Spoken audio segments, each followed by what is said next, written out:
They called me a failure between bites of turkey. Then the TV called me something else. Breaking news. My name is Claire Bennett. I'm 28, and I'm an investigative journalist. I spend my days uncovering lies, but somehow I never dared to expose the one sitting across my own dinner table. Thanksgiving was supposed to be peaceful this year. My mother promised no arguments, no politics, no career talk, which in my family meant no talking about me. Halfway through dinner, she raised her wine glass and smiled sweetly. "Let's not talk about Claire's failures this year," she said. Laughter followed. My brother winked. My father looked down. I smiled too. But inside something cracked open. Because that very morning, a story I'd been working on for 9 months, a corporate corruption scandal involving her favorite charity donor, had gone live on national television. And as the words investigative reporter Claire Bennett flashed across the TV behind her, I realized this dinner was about to get interesting. They called me the family failure. But tonight, the truth had better manners than I did. If you've ever been underestimated, hit subscribe and tell me in the comments where you're watching from. Your reflection might just hold your revenge. Nothing tastes worse than laughter aimed at your name. The turkey was still steaming when my mother decided to serve her favorite dish, public humiliation. She raised her glass and smiled like she was hosting an award show. "To Ryan," she said, her voice dripping with pride, "for getting that big promotion at the real estate firm. Our family's shining example." Everyone clapped. I clinked my glass too, pretending my insides didn't twist. "And Claire," she added sweetly, eyes sliding to me. "Still chasing stories, right? I do hope one of them pays the bills someday." Laughter followed, polite, cruel, predictable. My brother smirked over his champagne. "Hey, Mom, don't be too hard on her. She's the family's artistic spirit. Every family needs one failure to balance the perfection, right?" My fork froze midair. Dad said nothing. He never did when it came to me. I swallowed the sting, offering a tight smile. "Actually," I said, voice steady, "this week's story is pretty big." "Oh?" Mom tilted her head. "Well, as long as it's not one of those clickbait blog things." That's when the universe decided to do the honors for me. The TV behind her, the one she refused to turn off because she liked background noise, flashed the red breaking news banner. And there I was, on screen, microphone in hand, standing in front of the Bennett Children's Foundation log, the same one my mother bragged about donating to every Christmas. The anchor's voice echoed across the table. Investigative reporter Claire Bennett exposes major financial fraud involving the Bennett Children's Foundation. Sources confirm a full federal inquiry is underway. Silence. Utter delicious silence. Ryan's grin died. Dad froze, fork halfway to his mouth. Mom's hand, still clutching her glass, trembled just enough for me to notice. Then she reached for the remote and turned the TV off. The room dimmed, like the air itself was holding its breath. For a long, quiet second, no one said a word. I could hear the clock ticking, the faint buzz of the refrigerator, everything except an apology. Finally, Mom placed the remote down with surgical precision. Her voice was calm, almost gentle. "We'll discuss this privately." Her eyes met mine, the same eyes that once told me to never embarrass the family.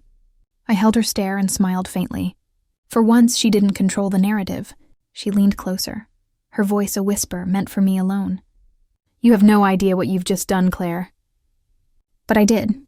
I just turned her perfect dinner table into a battlefield, and the truth had drawn first blood. In my house, silence wasn't peace. It was punishment. The moment the guests left, the air turned thick, heavy with everything unspoken. Mom didn't even wait for the door to close before she said it. "Kitchen, now." Her tone wasn't angry. It was more controlled, calculated. I followed her, passing the table still cluttered with half-eaten pie and empty wine glasses, each one holding the echo of fake laughter. The kitchen smelled of gravy and disappointment. She didn't waste time. "You humiliated this family tonight," she said, her voice low but sharp. "Do you have any idea what you've done?" I crossed my arms. "Reported the truth." Her eyes flashed. "You expose one of our biggest donors on national television. Do you understand how this makes us look? It's not about how we look, Mom. It's about what's right." She laughed, soft, bitter. "You think truth pays the bills? You think integrity will save you when those people decide you're a problem?" Behind us, I heard the creak of the floorboards. Ryan, of course. He strolled in, still smelling of expensive cologne and confidence. "Mom's right, Claire," he said. "You didn't just burn bridges, you dropped a nuke on the neighborhood." I turned toward him. "You mean the neighborhood of liars?" He rolled his eyes. "Come on. You could have at least warned us before dragging Mom's friends into a scandal. Some of them have influence. You don't want to be on their bad side." "I didn't write it for them," I snapped. "I wrote it because kids were being cheated. Because Dad's friend embezzled money from a charity." At that, Dad finally appeared in the doorway, hands in his pockets. He looked tired, older than I remembered. His eyes flicked between us, but he said nothing. That was his role, the quiet observer, the referee who never threw a flag. Mom stepped closer, lowering her voice. "Retract it," she said. "Call your editor, say you misunderstood. Tell them you'll issue a correction." "No." Ryan folded his arms, smirking. "You really want to destroy everything for your moral victory? Because it's not just your job on the line, it's our reputation." "My job," I said evenly, "isn't to protect your reputation. It's to expose people who hide behind it." Mom's expression hardened. For a moment, I thought she might slap me. But instead, she smiled, cold and composed. "You've just made enemies, Claire," she said. "And they're powerful enough to ruin you." I looked her dead in the eye. "Then they'll have to stand in line." The call came before dessert, and it wasn't congratulations. My phone buzzed just as I was scraping the last of the pie into the trash. Dean Harris, my editor, never called after hours unless it was serious. I wiped my hands and answered. "Claire," he said, his voice tight. "Are you sitting down?" "That depends," I said, leaning against the counter. "Is this a good call or a bad one?" "Depends on how you define bad," he replied. "We just got word someone tried to pull your story off the air, officially. Legal threat, public relations angle, the works. Bennett Foundation's lawyers are calling it defamation." I froze. "They can't do that. Every document was verified, every quote cleared." "I know. The network's not backing down," Dean assured. "But listen, these people aren't amateurs. They have reach, deep pockets. You need to be careful." I tried to laugh it off, but the sound came out thin. "You mean careful like don't attend family dinners?" He sighed. "Careful. Like don't underestimate how fast powerful people panic when they're exposed. I'll have legal loop you in tomorrow. Just keep your head down tonight, okay?" When the call ended, the kitchen felt too quiet. The clock ticked louder than it should have. My mother's laughter echoed faintly from the living room, sharp, forced, like she was trying to pretend nothing had happened. I slipped my phone into my pocket and turned. My dad stood in the doorway, same posture as always, hands buried in his pockets, eyes tired but kind. He waited until Mom's voice faded before he spoke. "You were right," he said softly. I blinked. "About what?" "About them. About what you said at dinner." He glanced down the hallway, then pulled a small folded note from his jacket and handed it to me. "Just stay safe, okay?" I opened the paper after he left. 6 words, simple but heavy. "They'll fight dirty. Protect yourself first." I stared at the note for a long time, wondering which side of the battlefield he stood on. The night passed slowly. I replayed Dean's warning in my head until exhaustion dragged me to bed. When I woke the next morning, the first thing I noticed was the silence. No birds, no traffic, just stillness. Then I saw it. Through my apartment window, down in the parking lot, my car sat lopsided, the front tires flat, deep slashes glinting under the early sunlight. My stomach dropped. Someone had sent a message. No note this time, no warning, just the soundless hiss of air leaving rubber, and the cold reminder that truth had consequences. Ryan always smiled like he'd never done anything wrong, because Mom made sure of it. When I pulled into my parents' driveway later that afternoon, my car hissed like it was still bleeding. Both front tires were ruined, and so was my patience. Ryan's brand new SUV gleamed in the sun, spotless, smug. He was on the porch, sipping an iced coffee like nothing in the world could touch him. "Wow," he said, looking at my tires. "Guess crime rates are up, huh?" I stopped at the foot of the steps. "Cut the act. You did this." He laughed, leaning back in his chair. "Me? Claire, I don't have time to play slash the tires. I actually have a career to manage." "Yeah," I said. "Managing other people's stolen money?" The smile faltered for a second, just enough for me to see the crack. He stood, brushing invisible lint from his shirt. "You think you know everything, don't you? You write one big expose and suddenly you're the moral authority. I stepped closer. Dean said the Bennett Foundation tried to bury my story. Who do you think signed the paperwork? Their real estate firm? Your firm? Ryan's jaw tightened. You don't get it. It's business. They pay us to manage their assets. Properties, donations, leases, fraud, I cut in. You're defending criminals. His tone softened, but his words cut sharper. You just burned my biggest client, Claire. You didn't just make enemies for Mom, you made them for me. So what? I snapped. You vandalized my car to teach me a lesson? He smirked again. If I wanted to send a message, you'd know it wasn't from me.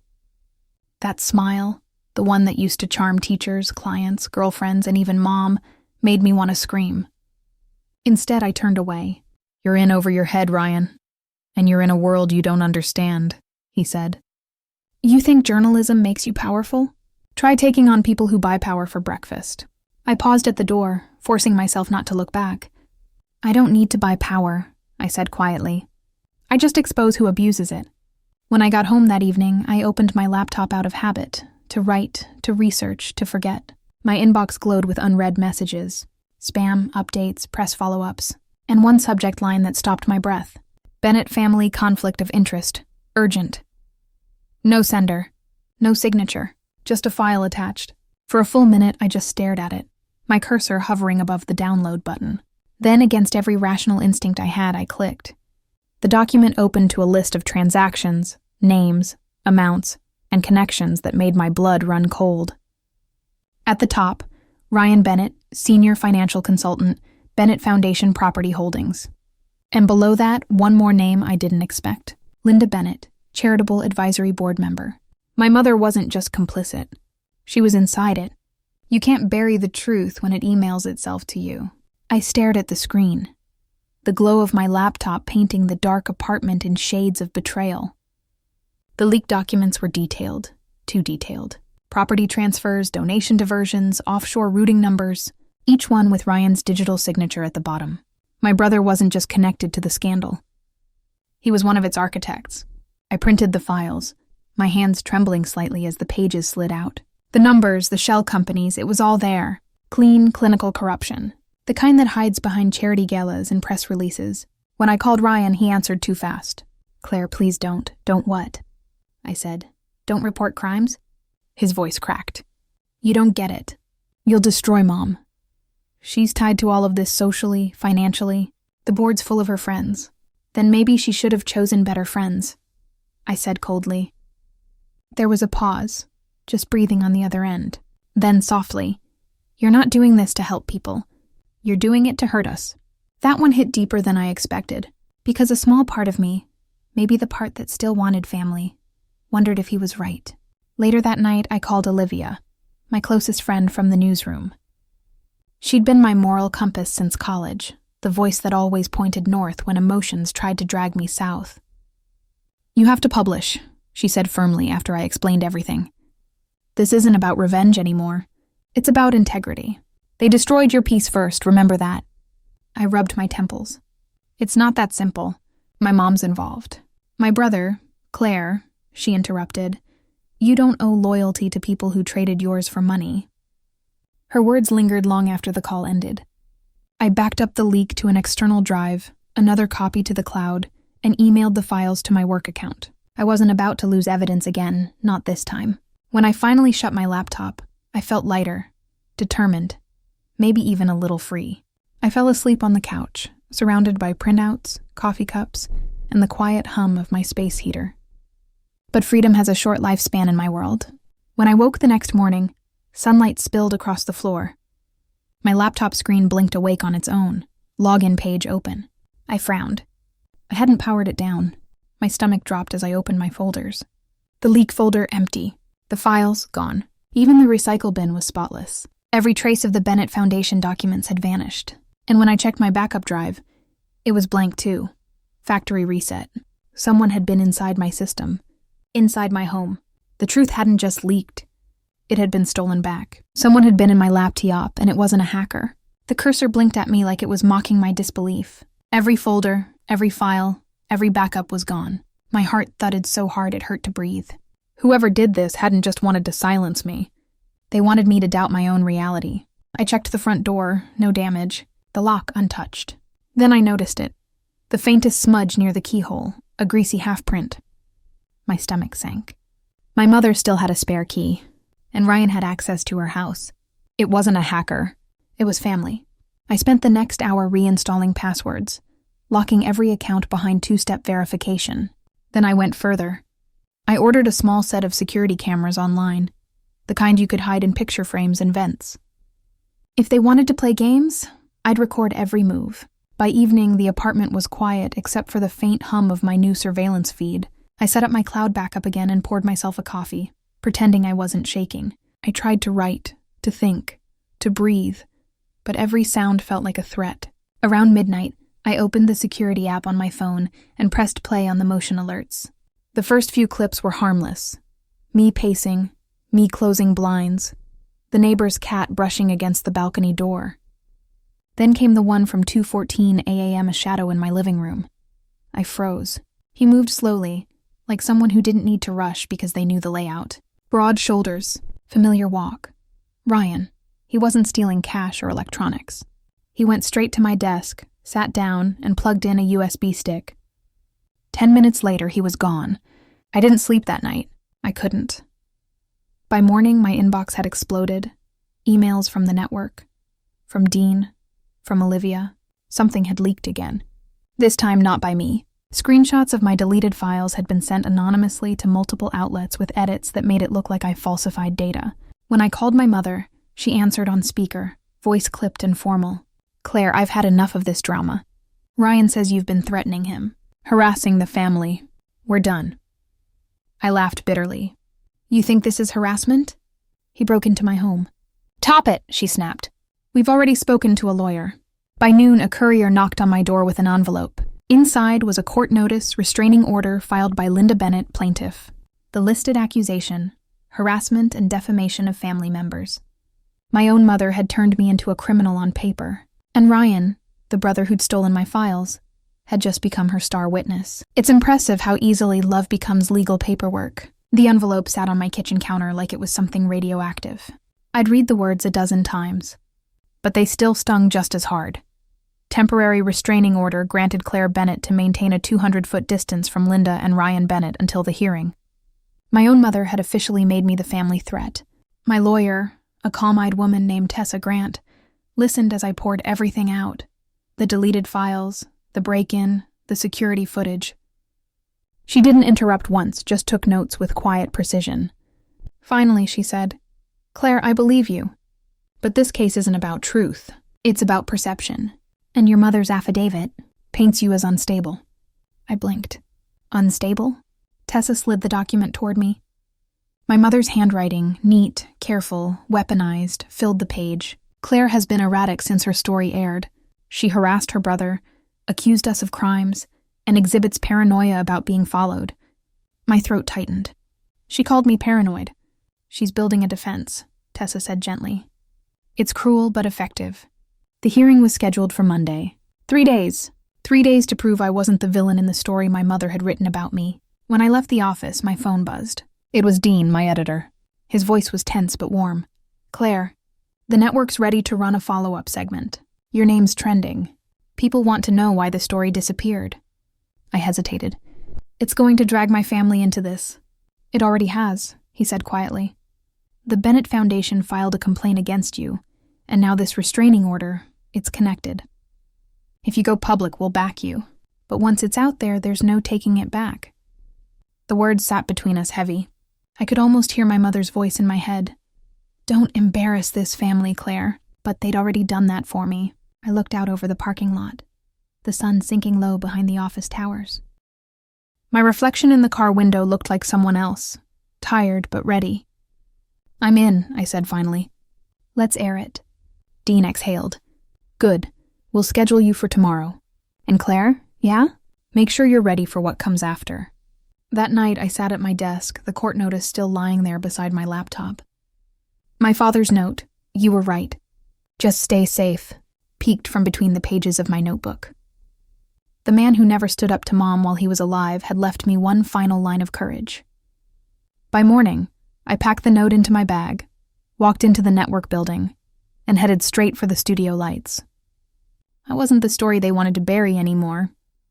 I was the one about to broadcast it. If they wanted silence, I gave them sound. The studio lights were blinding, soft, white, and merciless. I could feel the heat against my skin as I sat beneath them, microphone clipped to my collar, heartbeat syncing with the countdown in my earpiece. Dean gave me a nod from behind the glass wall. This was it. 3, 2, 1. The red light blinked on. "Good evening," the anchor began, voice steady. "Tonight we revisit the Bennett Foundation investigation and the journalist who uncovered the truth." My name appeared on the lower third. Claire Bennett, investigative reporter. This time I didn't flinch. I looked straight into the camera. After my original report aired, I received threats, not from strangers, but from the organization I exposed. Their financial partners tried to silence me. Some of those partners include my own family. There was no turning back now. Dean switched the visuals on screen. Company records, payment logs, and the timestamped security footage of the USB theft. My voice stayed calm, but inside every nerve was on fire. The Bennett Foundation was funneling donations into private accounts, and my brother's firm managed those assets. When I uncovered that, my files were erased, and a restraining order was filed by my own mother. A hush settled in the control room. Even the anchor didn't interrupt. Dean had edited the segment to perfection. Every receipt, every signature, every lie caught in the light. And then, the kicker. "I was told the truth would ruin my family," I said. "But what kind of family hides behind fraud and fear?" Within seconds, the live chat feed on the network's stream exploded. Comments poured in. "Proud of you, Claire. Truth always wins. Expose them all." The anchor smiled faintly, then turned to the camera. We reached out to the Bennett Foundation for comment. Their board has since gone silent. Back in the Bennett home, hundreds of miles away, Linda Bennett sat frozen at the dinner table. The same one where she'd called me a failure. Ryan's fork clinked against his plate, untouched. The phone began to ring, shrill, relentless. Linda didn't move. Her husband, trembling, reached for it. He listened for a few seconds, face draining of color. His eyes flicked toward his wife, wide with disbelief. "It's the board," he said softly, voice breaking. "They're demanding a full audit." Linda's hand slipped from her wine glass, the stem cracking against the table edge. In that moment, miles away, as the cameras rolled and the truth filled every living room in America, I didn't just feel vindicated. I felt free. Dad was quiet for decades. But guilt ages faster than people. I met him behind the old marina, where he used to take us fishing when we were kids. The water was still, gray and heavy with the kind of silence that carried history. He stood there in his beige coat, looking smaller than I remembered, like life had worn him down piece by piece. "Claire," he said softly when I walked up. I saw the broadcast. I didn't know what to expect. Anger, disappointment, maybe even pride. But his voice held something else. Surrender. He gestured toward a bench and sat, clasping his hands. "Your mother hasn't spoken since it aired. She's pretending it didn't happen. But I can't." "Not anymore." I stayed quiet, watching his fingers tremble. For years, he'd been the peacekeeper, the quiet one who smoothed over Linda's cruelty with polite silence. "She always said family first," he murmured. "But she never meant all of us. Just the ones who looked good in public." I swallowed hard. "You knew about Ryan's firm, didn't you?" He nodded slowly. "I did. I found the ledgers years ago. I begged him to stop, but he said your mother approved it. She said it was creative accounting." His voice cracked. I should have said something. "You did what I couldn't." He reached into his coat and pulled out a worn manila folder, edges frayed, corners softened with time. "These are Thomas Ward's original contracts. Your mother and brother changed the signatures to cover the missing funds. This proves everything." I stared at it, the evidence that could not only clear my name, but destroy what was left of theirs. "Why now?" I asked. He looked at me, eyes wet. "Because watching you stand alone while I stayed silent made me realize peace built on lies isn't peace. It's just a delay." The wind picked up, carrying the faint sound of gulls over the harbor. I opened the folder. Inside were bank transfers, notarized documents, signatures unaltered, dates untouched. Proof. The real truth. For the first time in years, I saw a trace of the father I'd loved. The man who taught me honesty before the world taught me fear. "Thank you," I whispered. He gave a faint smile, then looked out at the water. "You make sure this ends right, Claire. Don't stop halfway." My phone buzzed before I could respond. A message from Dean lit the screen. Breaking. Ryan Bennett arrested for corporate fraud and tampering with federal evidence. I looked up at my father, and for a second, the wind seemed to stop. He closed his eyes and said quietly, "Guess the truth finally came home."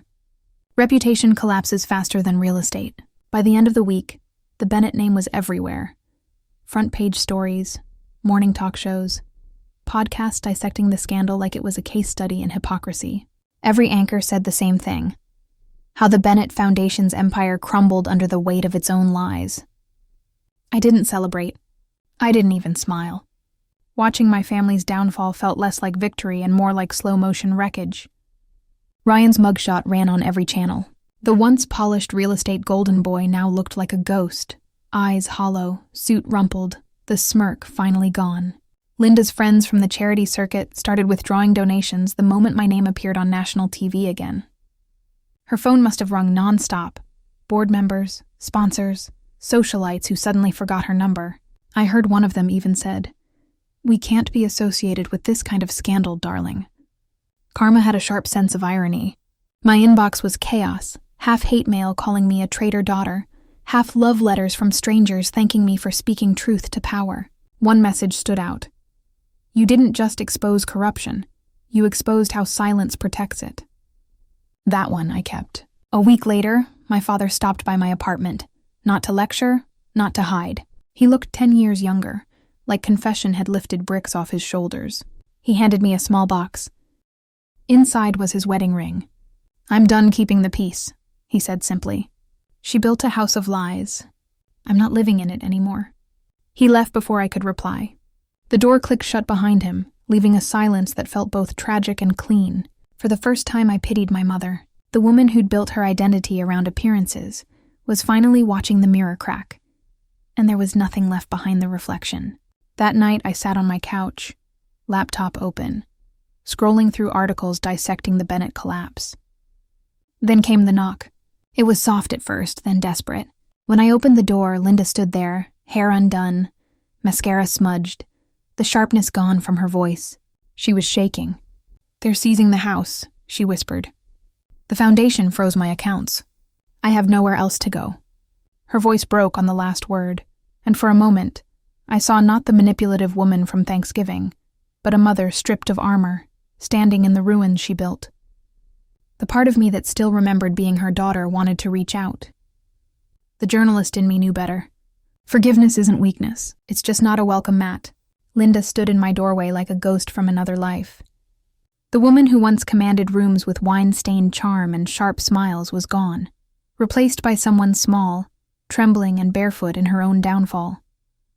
"Just for a few nights," she pleaded, "until things calm down." I leaned against the doorframe, studying her. For years I had chased her approval like a debt I couldn't pay. Every achievement dismissed, every headline ignored. Now she was the one standing outside, asking for space I'd built on truth. "I can't, Mom," I said quietly. Her face hardened, like she was waiting for me to cave.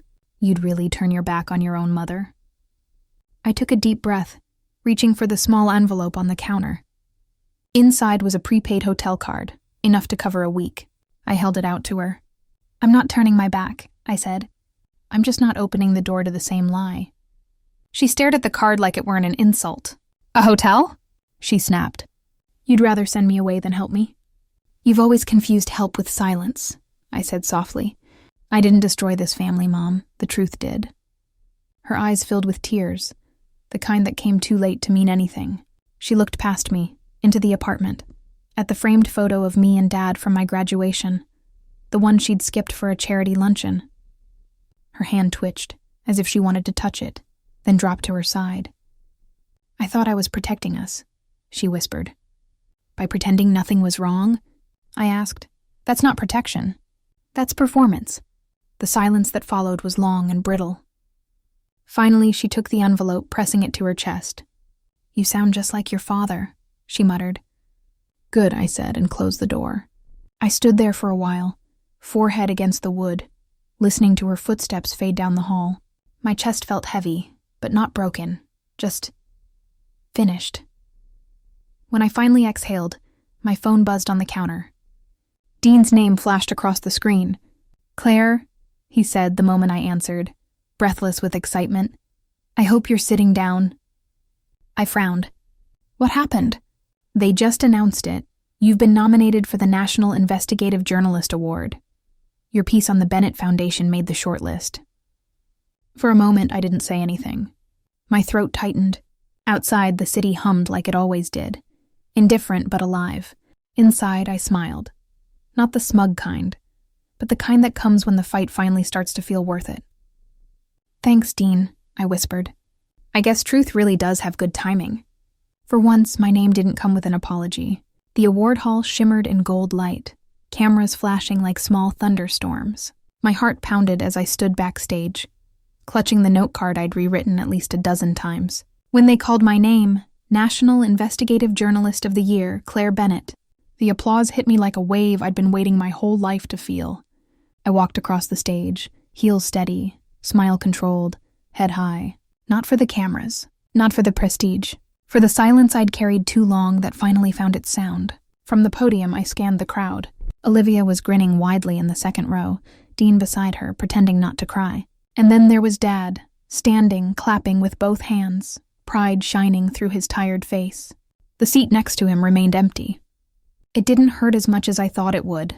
It just made sense. When the applause faded, I leaned into the mic. "This award isn't for me," I said. "It's for every woman who was told her truth was inconvenient, for every daughter who learned silence isn't respect, and that some families teach love in whispers and lies.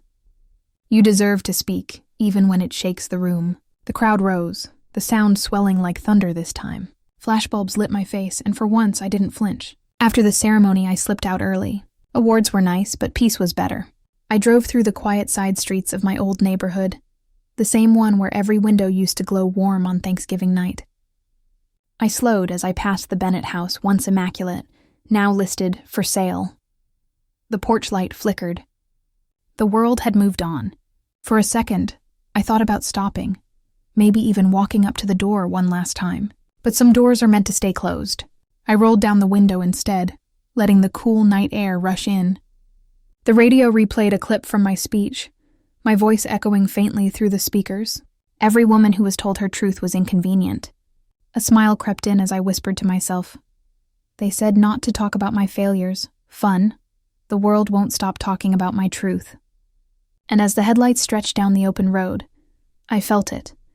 The kind of freedom that comes when you finally stop asking for permission to be right. If you've ever been underestimated, a sour story deserves to be told.